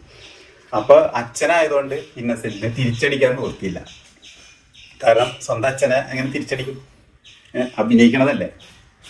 അങ്ങനെ അവസാനം അടുത്ത് നിൽക്കുന്ന മറ്റേ അനുജനായ ഭീമന്റെ ഗുണം ഒറ്റയടി വെച്ച് കൊടുത്തിട്ട് പറയും, ഈ കാർന്നവരെ ഞാൻ അടിക്കാത്തത് അയാൾക്ക് എൻ്റെ അച്ഛൻ്റെ പ്രായമുള്ള എൻ്റെ പേരിലാണ്, അതുകൊണ്ടാണ് നിനക്ക് തന്നതെന്ന് പറയും. ഇയാളെ വിളിച്ചുകൊണ്ട് ഇവിടുന്ന് പോകാൻ പറയും. അതുപോലെയാണ് മുസ്ലിങ്ങളുടെ അവസ്ഥ. കാരണം ഏറ്റവും വലിയ തിന്മ ചെയ്യുന്ന ഹിന്ദുക്കൾ അവരെ ചോദ്യം ചെയ്യാനും നിവൃത്തിയില്ല. ശിർക്ക് ചെയ്യുന്ന കാഫറുകളെ ചോദ്യം ചെയ്യാനൊരു നിവൃത്തിയില്ല. കാരണം ദാറുൽ കുഫ്രിലായിപ്പോയി. അതുകൊണ്ട് യുക്തിവാദികളെ തല്ലിയിട്ട് സമാധാനം കണ്ടെത്തുകയാണ് ചെയ്യുന്നത്. അതാണ് സുഹരി ഉൾപ്പെടെ എന്നുള്ള ഇവിടുത്തെ ഇസ്ലാമിക പ്രവർത്തകർ അബ്ദുള്ള ബാസിലാലും ചെയ്യുന്നത്. ഈ യുക്തിവാദികളുടെ പിന്നാലെ നടക്കുന്നത് വെച്ച് കഴിഞ്ഞാൽ അത് യുക്തിവാദി ഇപ്പൊ എത്ര വലിയ അധികമൊന്നും ഇല്ലാന്ന് നമുക്കറിയാലോ. ഇപ്പൊ യുക്തിവാദ വളർച്ചയ്ക്ക് അടുത്ത കാലത്തായിട്ട് കൂടിയിട്ടുണ്ടെങ്കിൽ പോലും വിശ്വാസികളെ അപേക്ഷിച്ച് നോക്കിക്കഴിഞ്ഞാൽ ഇപ്പോഴും ഒരുപാട് താഴെയായിരിക്കും. പക്ഷെ ഈ ഹിന്ദുമതത്തെ ഈ ഏറ്റവും വലിയ തിന്മ ചെയ്യുന്ന ഹിന്ദുമതത്തെ അല്ലെങ്കിൽ ശിർക്ക് എന്ന് പറയുന്ന കൊടിയ ഫിത്തന ചെയ്യുന്ന ഹിന്ദു മതത്തെ ചോദ്യം ചെയ്യാൻ പോയി കഴിഞ്ഞാൽ പണി കിട്ടും, തട്ട് കിട്ടും എന്നുള്ളതിൻ്റെ പേരിൽ ഈ ഇന്നസെന്റ് 500 ചെയ്ത് തന്നെ ചെയ്യണം. അടുത്തിരുന്ന് അനിയനെ അടിച്ചുകൊണ്ട് 500 അടിയണത്, പക്ഷെ അത് അനിയനിട്ട് കൊടുത്തോണ്ട് കോംപ്ലിമെന്റ്സ് ആക്കുകയാണ് ചെയ്യണത്. അതാണ് ഇപ്പം ഈ യുക്തിവാദികൾക്ക് ഇവർ ചെയ്യണതെന്ന് വെച്ച് കഴിഞ്ഞാൽ ഈ ശിർക്കിനെതിരെ പ്രതികരിക്കാൻ നിവൃത്തില്ലാണ്ട് മറിച്ച് ഇസ്ലാമിക വിമർശകരും ആയിട്ടുള്ള ആളുകളുടെ പിന്നാലെ നടന്ന് ഇവർ ആ വിഷമം തീർക്കുകയാണ് ഇപ്പം ചെയ്യണത്. അതാണ് ഇവിടെ സംഭവിച്ചുകൊണ്ടിരിക്കുന്നത്. അപ്പം പുള്ളി പറഞ്ഞു വെച്ച് കഴിഞ്ഞാൽ തലയിൽ വെളിച്ചം കയറിയിട്ടില്ല, അത് യാദൃച്ഛികമായിട്ട് വന്നു അറിയാണ്ട് അതവിടെ നിൽക്കട്ടെ എന്ന് പറയണതിട്ട് മറ്റുള്ളവരെ തലയിൽ വെളിച്ചം കയറി ഇസ്ലാം കയറിയാൽ മാത്രമേ വെളിച്ചാവുള്ളൂ. അപ്പം അത് മറ്റ് ഈ അന്യമതസ്ഥരുടെ തലയിൽ കയറിയിട്ടില്ല. പക്ഷെ ഈ ഇവരുടെ പ്രവൃത്തി മൂലം അല്ലെങ്കിൽ നമ്മളുടെ വാക്കും പ്രവൃത്തിക്കും മൂലം മുസ്ലിങ്ങളായ ആൾക്കാരുടെ തലേന്ന് വെളിച്ചം പോയിട്ട് അവർ യുക്തിവാദികളോ അവിശ്വാസികളോ ആവുന്നുണ്ട് എന്നാണ് പുള്ളി ആ പറഞ്ഞ സങ്കടം പറഞ്ഞാണ് കണ്ടത്. അപ്പം എങ്ങനെയുണ്ട്? അപ്പം ഇതൊക്കെയാണ് ഇവരുടെ ധാർമ്മികത. സത്യത്തിൽ നമ്മളുടെ കൺസെപ്റ്റ് എന്താണ്? നമ്മളുടെ കൺസെപ്റ്റ് എന്ന് പറഞ്ഞാൽ ഇവിടെ മാനവികത. ഞാൻ നേരത്തെ പറഞ്ഞ ശ്രീനാടകുരു പറഞ്ഞ കാര്യം, മതം ഏതായാലും മനുഷ്യൻ നന്നായിട്ടേ കാര്യമുള്ളൂ. മനുഷ്യൻ നന്നാവത്തോടത്തോളം ഏത് മതമായിട്ടും കാര്യമില്ല. അതുപോലെ ആരും നിർബന്ധമായിട്ട് പാപം ചെയ്യേ വേണ്ട, മറിച്ച് മനുഷ്യൻ പരമാവധി പാപം എന്ന് പറയുന്ന തിന്മകൾ ചെയ്യാതിരിക്കുക. ആ തിന്മകളെ ഇവരെ ഉദ്ദേശിക്കുന്ന തിന്മകളൊന്നും നമുക്ക് പലതും നമുക്ക് തിന്മകളല്ല, ചിലതൊക്കെ തിന്മകൾ കോമൺ ആയിട്ട് നമ്മൾ എഗ്രി ചെയ്യുന്നുണ്ട്. അപ്പം അതൊന്നും നമ്മൾ ചെയ്യാതിരിക്കുക. അത്തരം തിന്മകൾ എന്താണെന്ന് കൂടുതൽ എക്സ്പ്ലെയിൻ ചെയ്യണം പിന്നീടൊരിക്കലാവും. അപ്പം അത് നമ്മൾ ചെയ്യാതിരിക്കുക, നല്ല മനുഷ്യരാവുക. നമ്മുടെ സാമൂഹ്യ ജീവിതത്തിനും വ്യക്തിപരമായ സുരക്ഷിതത്വത്തിനും സാമൂഹ്യമായ സുരക്ഷിതത്വത്തിനും മനുഷ്യൻ നന്നാവേണ്ടത് അത്യാവശ്യമാണ്. മതം ഏതെങ്കിലും പ്രത്യേക മതമായിട്ട് കാര്യമില്ല. അത് നമുക്ക് പാകിസ്ഥാനും ബംഗ്ലാദേശും ഒക്കെ നമുക്ക് കൃത്യമായിട്ട് അതിൻ്റെ തെളിവ് വരുന്നുണ്ട്. സൗദി അറേബ്യ പോലും നമുക്ക് അതിൻ്റെ തെളിവ് വരുന്നുണ്ട്. അപ്പോൾ അവിടെ മതം ഉണ്ടായതുകൊണ്ട് പ്രത്യേകിച്ച് മൊറാലിറ്റി ഒന്നും നമ്മൾ കാണുന്നില്ല. പിന്നെ ഈ സൗദി അറേബ്യയിലൊക്കെ ഒരാൾക്ക് 3 രഹസ്യ പോലീസും കുറേ പട്ടാളവും പോലീസൊക്കെ ആയിട്ട് ഇങ്ങനെ അടക്കി പിടിച്ച് കൊണ്ടുപോകണതിൻ്റെ പേരിൽ ഉയർന്ന സമ്പത്തും കുറഞ്ഞ ജനസംഖ്യയൊക്കെ ഉള്ളതിൻ്റെ പേരിൽ ചില ഗൾഫ് രാജ്യങ്ങളിൽ എണ്ണപ്പണം ഉള്ള ഗൾഫ് രാജ്യങ്ങളിൽ കുറച്ച് കൃത്രിമ സമാധാനമൊക്കെ ഉണ്ടാക്കി വെച്ചിട്ടുണ്ടെന്ന് മാത്രം. അല്ലാതെ നമുക്ക് റിയൽ മൊറാലിറ്റി അവിടെ ഒന്നും നമുക്ക് കാണാൻ പറ്റില്ല. ജനതയൊക്കെ മിക്കവാറും ഭയങ്കര അഹങ്കാരികളും ഈ അൻസാരി സൂര്യ മറ്റേ വീഡിയോയിൽ പറഞ്ഞ ഈ വാക്കുകൊണ്ടോ നോക്കുകൊണ്ടോ ഒന്നും ഒരു സൂക്ഷ്മതയില്ലാത്തവരാണ്. പ്രത്യേകിച്ച് അവരെക്കാൾ താഴ്ന്നതെന്ന് അവർ വിശ്വസിക്കുന്ന 3-ാം ലോക രാജ്യങ്ങളിലെ തൊഴിലാളികളോടൊക്കെ വളരെ മോശമായിട്ടും അഹങ്കാരത്തോടു കൂടി സംസാരിക്കുന്നവരോ, അതേസമയത്ത് വെള്ളക്കാരായിട്ടുള്ള അമേരിക്കക്കാരോടോ ഫ്രഞ്ചുകാരോടോ ഇംഗ്ലീഷുകാരോടൊക്കെ ബഹുമാനത്തോടെ സംസാരിക്കുന്നവരാണ് ഇവരൊക്കെ. നല്ലൊരു ശതമാനം 90% അങ്ങനെയാണ്. ഒരു 10% ചിലപ്പോൾ ഉണ്ടാവും. അതൊന്നും അല്ലാതെ ഈ താഴ്ന്ന ആൾക്കാർ എന്നവർ കരുതുന്നവരോടും മാന്യമായിട്ട് പെരുമാറുന്നവർ. ഇതൊക്കെ എല്ലാവർക്കും അറിയാവുന്ന ഒരു കാര്യമാണ്. കോമൺ ആയിട്ട് ഇത് എല്ലാവർക്കും അറിയാവുന്ന കാര്യത്തിനെയും വ്യാഖ്യാനിച്ച് വെളുപ്പിച്ച് ഇത് ഖുർആൻ ഉണ്ടെങ്കിൽ അല്ലെങ്കിൽ മറ്റേ ഇസ്ലാം ഉണ്ടെങ്കിൽ അങ്ങനെ ആവില്ല എന്നുള്ള മട്ടിലൊക്കെ നമ്മുടെ മുമ്പിലിട്ട് ഈ അലക്കണത്. അപ്പം ഇതുകൊണ്ടൊക്കെ എന്ത് കാര്യം മനസ്സിലാക്കി ഉസ്താദെ? യാതൊരു കാര്യമില്ല. കൃത്യമില്ലേ? അപ്പോൾ എക്സ്പ്ലനേഷൻ എങ്ങനെയുണ്ട്? അൻസാരി സുഹരിനെ ആണ് കഴിഞ്ഞ 3 എപ്പിസോഡുകളിലായിട്ട് നമ്മൾ അഭിസംബോധന ചെയ്യുന്നത്. അൻസാരി സുഹരിയിലൂടെ അദ്ദേഹം പ്രതിനിധാനം ചെയ്യുന്ന പ്രത്യയശാസ്ത്രത്തിൻ്റെ കപടവശങ്ങളാണ് നമ്മൾ അനാവരണം ചെയ്തുകൊണ്ടിരിക്കുന്നത്. അപ്പോൾ ഇതോടുകൂടി തൽക്കാലം നമ്മൾ അൻസാരി സുഹൈലിനെ ഇവിടെ ഉപേക്ഷിക്കുക. ഡോക്യുമെന്റ് നമ്മൾ ആൾറെഡി വിശദമായിട്ട് 2 എപ്പിസോഡിലായിട്ട് പരിശോധിച്ച് കഴിഞ്ഞു. ഈ എപ്പിസോഡിൽ നമ്മൾ ഡോക്യുമെന്റിലേക്കൊന്നും പോയില്ല. പ്രായോഗികമായിട്ട് നമ്മൾ ചുറ്റുപാടും കാണുന്നത്, നമ്മുടെ ചുറ്റുപാടുള്ള മുസ്ലിങ്ങൾ എങ്ങനെ പെരുമാറുന്നു, അള്ളാഹുവിൻ്റെ തറവാട്ടിലുള്ള അള്ളാഹുവിൻ്റെ ഭാഷക്കാരും ജാതിക്കാരുമായ മുസ്ലിങ്ങൾ എങ്ങനെ, അറബ് മുസ്ലിങ്ങൾ എങ്ങനെ പെരുമാറും, ഇതൊക്കെ നമുക്ക് കണ്ടു കഴിഞ്ഞ് ഇതൊക്കെ എല്ലാവർക്കും അറിയാവുന്ന കാര്യം കൂടെയാണ്. എങ്കിലും ഞാനത് അതിലേക്ക് ഇൻവൈറ്റ് ചെയ്യുകയാണ് ചെയ്തത്, ശ്രദ്ധ ക്ഷണിക്കുകയാണ് ചെയ്തത്. ഇദ്ദേഹത്തിൻ്റെ ഈ ഫേക്ക് ക്ലെയിം പൊളിക്കാൻ വേണ്ടിയിട്ട് ഞാനത് സ്പെഷ്യലായിട്ടൊന്ന് ഇൻവൈറ്റ് ചെയ്തെന്ന് മാത്രമേ ഉള്ളൂ ഇത്തരം കാര്യങ്ങൾ. അപ്പോൾ അതിൻ്റെ പ്രായോഗിക വശം കൂടെ നോക്കിയോടുകൂടി നമുക്ക് ഏതാണ്ട് ഒരു കൺക്ലൂഷനിൽ എത്താൻ പറ്റും. അപ്പോൾ ഇതാണ് പറഞ്ഞത്. അതായത് ഇസ്ലാം പറയുന്നത് ഒരു മുഅ്മിന് പാപം ചെയ്യാം. മുഅ്മിൻ പാപം ചെയ്തുകൊണ്ട് അയാൾ പാപി മാത്രമാവുള്ളൂ, താൽക്കാലികമായി പാപിയാവുള്ളൂ, അല്ലാണ്ട് അയാൾ ഒരിക്കലും മതഭ്രഷ്ടനാവുന്നില്ല. അയാൾ മുഅ്മിൻ, അപ്പോഴും മുഅ്മിൻ തന്നെയായിരിക്കും. പക്ഷെ അയാൾ കുഫറിൻ്റെ ശിർക്കിൻ്റെ കാര്യങ്ങൾ പറയുകയോ ചെയ്യുകയോ പ്രവർത്തിച്ചു കഴിഞ്ഞാൽ അയാൾ മതഭ്രഷ്ടനായി കൊടും പാപി. ആ കൊടും പാപം എന്ന് പറഞ്ഞു കഴിഞ്ഞാൽ ഈ കുഫറും ശിർക്കുമാണ്. അതിൽ താഴെയുള്ള പാപങ്ങളൊക്കെ പൊറുക്കപ്പെടുന്ന സാധാരണ ഇതാണ്. അത് സ്വന്തം മാതാവുമായിട്ട് ലൈംഗിക ബന്ധത്തിൽ ഏർപ്പെടുന്നത് ഉൾപ്പെടെ ഇസ്ലാമിനെ സംബന്ധിച്ചിടത്തോളം ചെറിയ പാപങ്ങളാണ്. അതിനൊക്കെ നിസ്കാരം വെച്ചും നോമ്പ് വെച്ചും ഹജ്ജ് വെച്ചൊക്കെ സുന്ദരമായിട്ട് അത് ഡിസ്ചാർജ് ചെയ്ത് എലിമിനേറ്റ് ചെയ്ത് കളയാവുന്നതുള്ള അത്തരം പാപം. എന്ന് മാത്രമല്ല, പാപം ചെയ്യണം എന്നതാണ് ഇസ്ലാമിൻ്റെ അടിസ്ഥാനപരമായ കാഴ്ചപ്പാട്. പാപം എന്ന് പറഞ്ഞു കഴിഞ്ഞാൽ ഒരു മുസ്ലിമിൻ്റെ നിർബന്ധ ബാധ്യതയെന്ന് ഞാനിവിടെ തെളിയിച്ചു കഴിഞ്ഞ്. അപ്പോൾ അതിൻ്റെ മുസ്ലിങ്ങൾ ഇപ്പോൾ പ്രായോഗികമായിട്ട് എങ്ങനെ പ്രവർത്തിച്ചുകൊണ്ടിരിക്കുന്നത് എന്ന കാര്യം നമ്മൾ വിശദമായിട്ട് കഴിഞ്ഞ എപ്പിസോഡുകളിലും ഈ എപ്പിസോഡിലും പിന്നെ കുറച്ച് പ്രായോഗിക വശങ്ങളും കൂടെ പറഞ്ഞ് അവസാനിപ്പിച്ചു. ഇനി നമുക്ക് ഇവിടെ വെച്ച് അൻസാരി സുഹൈലിനെ വിടാം. അപ്പോൾ അതുകൊണ്ട് ഈ എപ്പിസോഡ് ഇവിടെ വൈൻഡ് അപ്പ് ചെയ്യാണ്. ഇനി നമുക്ക് പുതിയ ആളുകളിലേക്ക് പോവാം. സഹകരിച്ച എല്ലാവർക്കും നന്ദി. മുന്നോട്ടും ഇനിയും കൂടുതൽ പ്രോത്സാഹനം ഉണ്ടാവണം. വെറൈറ്റി കാര്യങ്ങളുമായിട്ട് ഞാൻ ഇനി വരുന്നുണ്ട്. വേറെ ആളുകളെയും കൂട്ടുപിടിച്ചുകൊണ്ട് ഞാൻ ഇനി വരുന്നുണ്ട്. വേറെ ഉസ്താദന്മാരവിടെ സങ്കടത്തോടുകൂടി നിൽക്കുന്നുണ്ട്. അവരെ ഞാൻ മൈൻഡ് ചെയ്തില്ല എന്നുള്ള മട്ടിൽ. അപ്പോൾ അവരെയും കൊണ്ട് ഞാൻ ഇനി വരുന്നതായിരിക്കും അടുത്ത എപ്പിസോഡിൽ. അപ്പോൾ ഈ എപ്പിസോഡ് ഇവിടെ വൈൻഡ് അപ്പ് ചെയ്യണം. എല്ലാവർക്കും നന്ദി. Good bye.